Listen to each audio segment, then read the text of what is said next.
네, 2019년 3월 5일 화요일 장 마감 방송하도록 하겠습니다. 자, 오늘 시장은 정말 뭐 특별한 얘기가 많이 할 게 없어요. 그냥 몇 가지 정도 짚어볼 사항만 간단하게 짚고 빠르게 마감을 할 텐데요. 일단 오늘 이틀 동안, 어제 오늘 이틀 동안 이제 금요일에 이거를 조금 잘 보이는 화면에다 할까요? 금요일에 시장이 막판에 급락이 나오고 이제 북미회담이 결렬되면서 급락이 나온 상태 이후에 이제 월요일 아침에 시작하면서 시장이 어느 정도 급락 나왔다가 시작과 동시에 어느 정도 위치를 만들고 이런 식으로 지금 이틀 동안 움직이고 있는 거예요. 뭐 특별하게 아침에 잠깐 이렇게 눌리고 뭐 다시 이 정도. 그렇죠? 이틀간의 모습이 거의 딱 붙어서 변동성이 거의 주지 않는 딱 붙어서 움직였다고. 이것도 살짝 뭐 내려오긴 했지만 전체적으로 봤을 때는 크게 움직임이 없었던 것으로 보입니다. 그냥 그때 단기적으로 좀 내려가네. 그 내려가는 당시에는 느낄 수 있으니까. 전체적으로 보면은 정말 변동성이 극히 적었던 이틀이에요. 그러면서 이틀 동안 연속으로 상한가가 단 한 개도 나오지 않았습니다. 시장에서. 이건 굉장히 드문 현상입니다. 이틀 동안. 보통 이제 하루 정도는 상한가가 없는 날이 가끔 있어요. 하루 정도는 있을 수 있는데 보통 아무리 시장이 안 좋은 날도 상한가가 한두 개는 나옵니다. 그렇죠? 보통 없는 날은 뭐 간혹 나오지만 그게 이틀 연속으로 나오는 날은 정말 그렇게 드물게 나타나요. 근데 그게 어제 오늘 나타났고 그런 이유는 일단은 뭐 두 가지 정도로 생각해 볼 수 있을 것 같아요. 왜 상한가도 없이 그냥 전체적으로 골고루 지금 균형 있게 주가가 만들어지는지. 일단은 금요일에 모든 투자 주체들이 당황할 수밖에 없는 그런 어떤 결과가 나온 거. 시장이 급락하게 된 원인도 너무나 그때 아비 교환이었잖아요. 투매를 부르는 계속 엄청난 투매. 그러니까 준비되지 않은 하락이 나왔다는 거. 어떤 거? 북미 2차 북미 정상회담이 뭐 노딜로 끝나는 그런 예상치 못한 결과, 가장 가능성이 적었던 결과가 나왔다는 거. 그걸로 인해 준비되지 않은 하락이었고 그렇기 때문에 다시 어느 정도는 맞춰놔야 돼. 모든 종목이 같이 아비 교환해서 떨어졌어요. 말도 안, 호가도 지금 채워지지 않았는데 내가 던지고 너가 던지고 철수가 던지고 영희가 던지고 영희 엄마 던지고 해가지고 다 떨어졌어요. 급락했어요. 호가창 비어있는 상태로. 즉 거래 대금이 채워지지 않은 거래량이 뒷받침되지 않은 상태에서 급락을 했다는 거예요. 그러면 뭐예요? 그렇게 되지 않아야 될 종목들 그냥 다시 원위치되는 시간이 필요합니다. 그게 바로 오늘이었던 거예요. 그렇기 때문에 한 종목에 특정해서 자금이 몰리는 그런 성향이 최소화되고 골고루 전체적인 시장 그룹이 있다면 대부분 다 어느 정도 리바운딩이 나오는. 물론 그 중에서 대북주는 약할 수밖에 없어요. 대북주는 어쨌든 간에 이 3차 북미회담 얘기가 나와줘야만 이제 본격적으로 다시 움직일 수 있을 거고 지금 뭐 살짝 나오긴 해요. 폼페이오가 북한 쪽으로 지금 새로 나온 거 있죠? 오후장에 뭐가 하나 나왔을 겁니다. 폼페이오와 관련된 이제 북한 쪽이랑 이제 다시 뭐 대화를 하기로 요청한 거 뭐 그런 것들 있었어요. 그런 것과 관련해서 지금 오늘 한 2, 3% 정도의 반등이 평균적으로 2, 3% 정도의 약한 반등이 나온 겁니다. 추가적으로 하락하지 않고. 뭐 이런 과정들을 볼 때 결국에는 3차 북미회담이 구체화되는 시기부터 뭔가 대북주들이 다시 뭐 기반을 잡고 움직임이 있을 건데 그래서 그걸 판단하기 위해서는 일주일 정도가 일단 기본적으로 필요합니다. 일주일 정도가 필요해서 요 정도가 이제 저점 다 찍은 거구나라고 판단하거나 아니면은 일주일 동안의 이제 흐름들 얘기 말 나오는 거 뉴스 언론 보면서 좀 진전이 될 좀 가능성이 있다. 빠르게 진전될 수 있다 싶으면은 일주일 동안 보면서 판단을 하는 거 이걸 좀 더 볼지 아니면은 새롭게 매수할 만한 걸 찾아볼지 하여튼 거기에 대한 대북주에 대한 매매 자체를 일단 일주일 정도 보류를 하면서 보는 겁니다. 관측을 해서 나머지 비대북주들에 대한 거 대북주는 어제도 말씀드렸지만 앞으로도 꾸준히 매매를 해야 될 섹터예요. 앞으로 뭐 1년 뒤에도 해야 될 수도 있고 2년 뒤에 해야 될 수도 있고 6개월 뒤에 해야 될 수도 있고 3개월 뒤에 해야 될 수도 있고 계속 관심을 갖고 있어야 될 섹터입니다. 어쨌든 이게 단기적으로 뭐 한번 쭉 그러니까 순간 테마성으로 올라갔다 내려오는 그런 파동이 아니라 꾸준한 우상향 속에서 오르락내리락 하는 그런 모습으로 생각해 볼 수가 있기 때문에 대북주들은 완벽하게 종전 선언이 나오고 그 이후까지도 계속 관심을 갖되 종목들을 이제 선별하는 뭐 그런 과정이 필요하다고 말씀드렸어요, 어제는. 근데 이제 어쨌든 대북주는 이렇게 하고 비대북주들에 관해서는 진짜 말도 안 되게 의미 없게 떨어진 거예요, 그냥. 같이 시장이 급락하니까 나도 몰래 그냥 매도 눌러서 그냥 내 계좌 전체를 그냥 올매도 누르는 사람도 전국적으로 얼마나 많겠어요. 그러면서 그냥 저점에서 그냥 던져버리는 그런 사람들 던지니까 바로 리바운딩해서 월요일에 올라오고 다시 채워지는 과정이 이틀 걸린 겁니다. 이틀 걸린 거예요. 준비되지 않은 상태에서의 반등. 그렇기 때문에 자금이 분산될 수밖에 없었어요. 한쪽으로 집중되기보다는 골고루 분산되는 그런 모습이 있었고, 그렇기 때문에 상한가가 뭐 이렇다고 하더라도 상한가가 나올 수는 있어요. 근데 뭐 어쨌든 설명을 해야 되니까 상한가가 나오지 않은 확률이 더 높아진 거죠. 어쨌든 골고루 원래 전체적으로 중형주급 이상 중대형주급이 골고루 수급이 도는 바이오 쪽이나 이런 바이오 시장이 형성될 때는 오히려 상한가 비율이 낮게 됩니다. 그런데 정말 먹거리가 없고 시장이 뭐 지지부진, 오히려 시장이 바이오 쪽이 오르지 않고 그냥 뭐가 움직이는 건지 모를 정도로 진짜 답답한 시장일 때 개별적으로 상한가 가는 종목이 여러 개가 나오기 마련이에요. 그렇죠? 근데 지금은 그런 시장은 아니고 전체적으로 골고루 바이오 쪽 중심으로 해가지고 균형 있게 움직였고 그렇기 때문에 상한가 종목이 나오지 않았습니다. 어쨌든 뭐 그런 현상이 있었고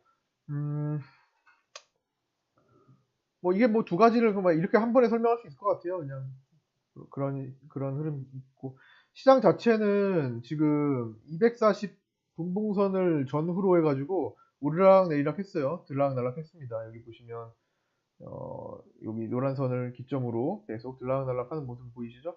결국에 종가로 올려놨고 코스피도 종가로 올려놨습니다. 여기 보시면 자세히 보시면 올려놨어요. 막판에 이 분봉 솟아 올랐죠? 코스닥도 막판에 오르면서 240분봉 위로 올려놨습니다. 어쨌든 저는 이제 선물도 그렇고 240분봉이 이제 시장을 보는 시장의 의도를 보는 중요한 라인이라고 생각을 항상 해요. 그래서 항상 240분봉 아래에서 놀 때는 보수적인 마인드, 위에서 놀 때는 이제 공격적인 마인드를 좀 계속 갖습니다. 위에서 오랫동안 움직인다면 공격적인 성향으로, 아래에서 오랫동안 움직인다면 보수적인 성향으로, 위에서 아래로 바뀌었다면 조금 잠깐 긴장, 아래에서 위로 바뀌었다면 매매할 거리 없나? 약간 보고.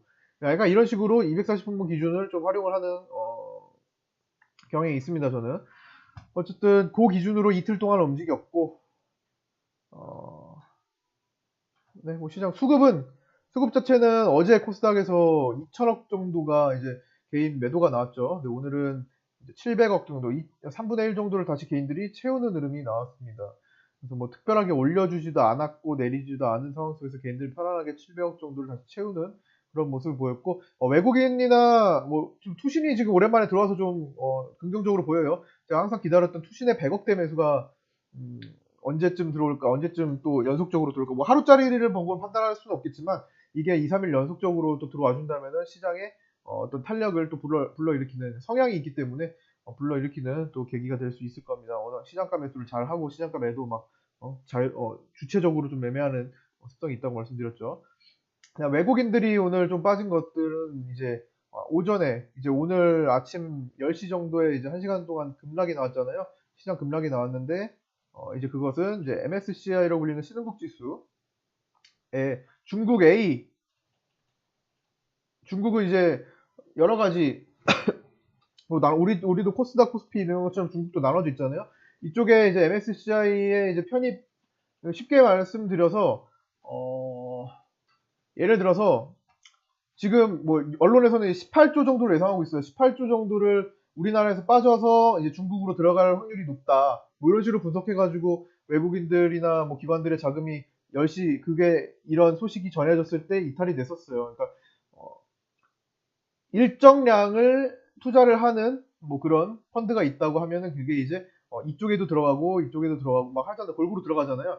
그게 이제 우리나라에 들어올 자금이 중국으로 빠지게 되는 그런 정책이 또 그런 소식이 들린 겁니다. 쉽게 말씀드리려고 하는 거예요. 그래서 그런 분석이 있어가지고 아침에 좀 빠졌는데 이런 것들은 간혹 나와요. MSCI 신국 지수에 뭐 중국이 편입된다 아닌다 뭐 어쩌고저쩌고 막 이런 얘기 많이 나옵니다. 그때마다 항상 단기적인 이슈로 그치는 경우가 많았어요. 그때 소식이 전달됐을 때 전해졌을 때 잠깐 그치는 경향이 많습니다. 그래서 이런 것들은 뭐 자세히 알 필요도 없고 그냥 오늘 우리나라에서 자금이 좀 빠질 수도 있는 그런 기사가 나와서 그런 소식이 전해 들어서 아침에 순간적으로 팔 사람들 팔게 위축돼서 팔았지만 다시 올라온 그런 흐름 속에서는 뭐 이걸 크게 영향받을 만한 수준도 아니고 너무 크지도 않고 뭐 그냥 우리나라 자체적으로 지금 저평가돼서 대기 자금 들어오는 게 더 크다. 그래서 우리나라 자체적으로 시장이 튼튼해질 확률이 더 크다. 그럴 가능성이 더 크다라고 보시면 됩니다. 지속적으로. 10월 작년 10월 이후에는 계속 그렇게 나가고 있으니까. 중간중간 이제 괴롭히는 거예요. 중간중간 개인들 편안하게 만들어주지는 않는 겁니다. 어떤 사건들이 있을 때마다 뭐 그런 흐름이고 어쨌든 별로 크게 중요한 내용은 아니었다고 봐요. 아침에 그래서 저도 그렇게 주의 깊게 살피진 않았는데 그냥 시장이 내려가는데 한 조금 내려가는데 여기 대한 설명 찾아볼 거 갖다 붙이기식으로도 찾아볼 수 있는 거니까 굳이 설명하자면 또 그런 거니까 뭐 크게 개의치 않으셔도 될 것 같습니다. 뭐 자주 나오는 말들이었어요. 뭐 몇 년 전부터 해가지고. 그다음에 뭐 그것보다는 우리나라 자체의 수급적인 문제로 올라가는 게 더 중요한 거니까 움직이는 것이. 어쨌든 지금 지난번에 제가 말씀드렸던 수소차 섹터가 끝나면은 이제 다시 바이오 제약이 올 것이고 바이오 제약 이후에는 이제 화장품 쪽으로도 올 수 있다고 말씀을 드렸고요. 지금으로서는 이제 치매 쪽을 공략을 했었고 줄기세포나 뭐 관심주로서 뭐 마이크로바이옴이나 이런 것도 등등 있어요. 근데 어쨌든 공략한 것들 결과가 이제 나오고 있는 시기니까 바이오 제약주에서 그다음에 추가적으로 이제 중기적인 관점에서 안과 질환 관련된 안과 쪽으로 관련된 쪽으로 제가 좀 관심이 좀 가기 시작했습니다. 그래서 그거 관련된 종목들도 조금 살펴볼 필요가 이럴 때 DHP 코리아 같은 거 제가 좀 눈여겨보고 있는 종목입니다. 그래서 안과 질환 최근에 이제 눈을 사용하게 되는 어떤 사람 이제 우리가 살면서 이제 눈을 계속 쓸 수밖에 없잖아요. 옛날보다도 더 이제 모니터 많이 보고 스마트폰 많이 보가는 시기인데 유튜브가 이제 세상을 지배하게 됐잖아요. 거의 뭐 다 유튜브를 이용하잖아요. 구독자 수가 폭발적으로 늘었단 말이에요. 작년부터 뭐 애들도 보고 뭐 어린애들도 지금 뭐 이렇게 스마트폰으로 유튜브를 틀고 밥을 먹는 등 뭐 완전히 습관화가 됐단 말이에요. 뭐 그런 과정 속에서 이 안과 질환에 대한 것도 이제 중장기적으로 좀 생각을 해보지 않을 수가 없을 것 같아요. 그래서 여러 가지 바이오 제약이 있지만 이제 정책적으로 치매, 그다음에 줄기세포는 언제나 평균적으로 다 바이오에서 같이 움직이는 것들이고 항상 기대감이 있는 그렇죠? 옛날에 뭐 황우석 박사 사태가 있을 때야 진짜 난리를 쳤었죠. 근데 지금이야 그 이후로는 그냥 항상 그냥 작은 기대감 속에 항상 바이오적이 움직일 때 같이 움직여주는 코아스템 같은 거, 강스템 바이오텍이나 이런 것들 같이 움직여주는 정도 이렇게 보시고 항상 바이오에는 따라오는 거. 그다음에 추가적으로 저는 이제 안과 쪽까지 같이 보고 마이크로바이옴 BP도 관련주 다 관심 갖고 보실 필요가 있는 종목들 같습니다. 그 다음에 이제 요게 바이오 파동이 잠깐 끝나면 이제 화장품 쪽으로 다시 수급이 이동할 거예요. 지금 중국 양회 진행되고 있죠. 이제 중국 소비자들도 또다시 관심을 가질 때가 올 것이고, 화장품 쪽이나 이제 유아용품 쪽, 이제 저출산 관련해가지고 쭉 가면 이제 보령, 메디앙스, 아가방 컴퍼니, 제로투세븐 이런 것들도 같이 생각해 볼 수 있겠죠. 화장품이야 워낙 많으니까 화장품 쪽은 어, 시가총액이 나름대로 다 커요. 평균적으로 다른 섹터에 비해 종목들이 시가총액이 큰 편이 많아요. 그러니까 뭐 예를 들어 뭐 한국 화장품, 코리아나 제이준 코스메틱 등등 화장품 종목을 살펴보면 코스맥스 이런 시가총액이 평균적으로 다 큰 편입니다. 그러니까 중형주급 이상이 많아요. 그런데도 불구하고 움직일 때 보면은 마치 중소형주처럼 잘 움직입니다. 그래서 항상 화장품 섹터가 불기 전에 먼저 진입을 해가지고 갖고 있는 것도 좋은 전략이 될 수 있어요. 화장품은 좀 또 그 한번 바람을 또 타기 시작하면 또 충분히 먹거리를 오랫동안 주는 경향도 있습니다. 그것도 이제 선진입할 때쯤 돼가지고 생각을 해볼 수 있을 것이고. 하여튼 이렇게 단계적으로 계속 밟아가는 거고, 이미 다 끝난 섹터에서 눈을 자꾸만 이제 떼어주는 것도 좋을 것 같아요. 항상 저점에서 이제 새로 시작하는 곳에 관심을 계속 갖고 이렇게 나아가셨으면 좋겠습니다. 수급 받고 시장 흐름 받고 기본적인 것들도 설명드렸고 오늘 상한가 종목 두 개 없었고 하한가 종목도 없죠. 특이사항도 다 없고. 네.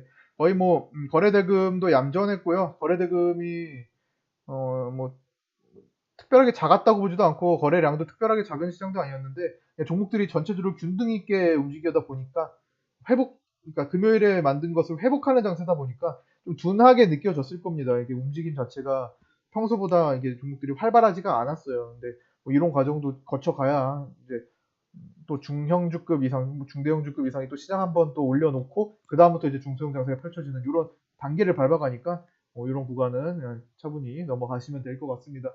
그리고 포트 정비는 이번 주에 많이 해줘야 될 것 같고요. 대북주들의 경우 편입을 새로 하게 되거나 혹은 정리를 하게 되는 것들, 뭐 일부 남은 것들, 뭐 그런 것들도 전체적으로 이번 주에 판단해서 뭐 더 결정을 좀 하면 좋을 것 같아요.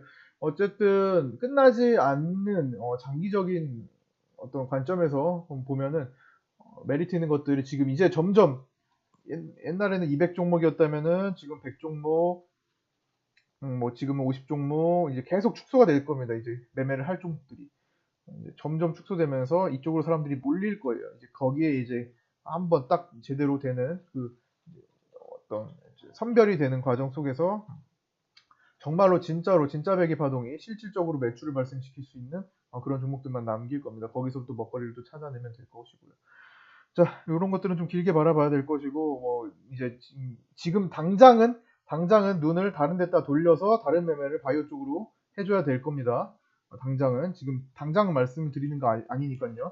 어쨌든 지금 당장은, 바이오 쪽에 지금 흐름이 잡히고 있으니까. 그리고 IT 반도체도 지금 살짝 지금 조정받는 것처럼 보이는데, 이것도 다시,